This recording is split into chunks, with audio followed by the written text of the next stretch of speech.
ഒമാനിലേക്കും തിരിച്ചുമുള്ള സർവീസുകൾ നാളെ മുതൽ പുനരാരംഭിക്കുമെന്ന് എയർ ഇന്ത്യ അറിയിക്കുന്നു. ഡൽഹി, കൊച്ചി, കോഴിക്കോട്, മംഗളൂരു, മുംബൈ, തിരുച്ചിറപ്പള്ളി എന്നിവിടങ്ങളിലേക്കാണ് സർവീസുകൾ ആരംഭിക്കുക. ആർ അച്യുതൻ ഡൽഹിയിൽ നിന്ന് വിവരങ്ങൾ നൽകാനായി ചേരുകയാണ്. അച്യുതൻ, പതിവ് പോലെ തന്നെ നാളെ മുതൽ വിമാന സർവീസുകൾ പുനരാരംഭിക്കും എന്നാണോ എയർ ഇന്ത്യ അറിയിക്കുന്നത്?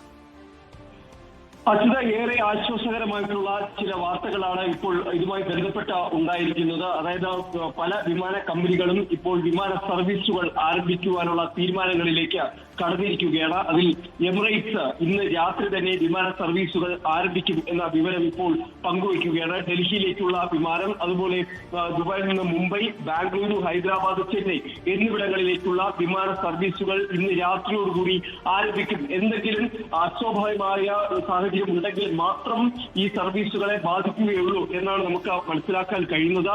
മാത്രമല്ല, എത്തിഹാദിന്റെ ഏതാണ്ട് 15 വിമാന സർവീസുകൾ ഇതിനോടകം തന്നെ ആരംഭിച്ചിട്ടുണ്ട് എന്ന വിവരം കൂടി ലഭിക്കുന്നുണ്ട്. ഒപ്പമാണ് എയർ ഇന്ത്യ എക്സ്പ്രസ് ഈ മസ്കറ്റിൽ നിന്ന് നാളെ മുതൽ വിമാന സർവീസുകൾ ആരംഭിക്കുമെന്ന കാര്യം കൂടി ഇപ്പോൾ അറിയിക്കുന്നത്.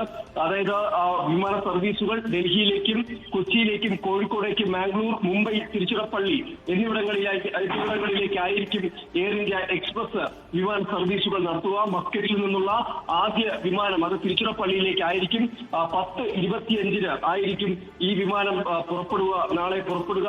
അങ്ങനെയുള്ള കാര്യങ്ങളാണ് ഇപ്പോൾ വിമാന കമ്പനികൾ അറിയിക്കുന്നത്. അതേസമയത്ത് air India express Bahrain, Kuwait, Qatar, Saudi Arabia, UAE തുടങ്ങിയ ഇടങ്ങളിൽ നിന്നുള്ള വിമാന സർവീസുകൾ നിലവിൽ നിർത്തിവെച്ചിട്ടുണ്ട്. അത് നാളെ വരെ അത് നിർത്തിവെച്ചിരിക്കുന്നു എന്ന കാര്യം കൂടി അറിയിക്കുന്നു. അതേസമയത്ത് കുവൈറ്റിൽ നിന്ന് എന്തായാലും എയർ ഇന്ത്യ എക്സ്പ്രസ് വിമാന സർവീസുകൾ മസ്കറ്റിൽ നിന്ന് എന്തായാലും എയർ ഇന്ത്യ എക്സ്പ്രസ് വിമാന സർവീസുകൾ നാളെ ആരംഭിക്കും.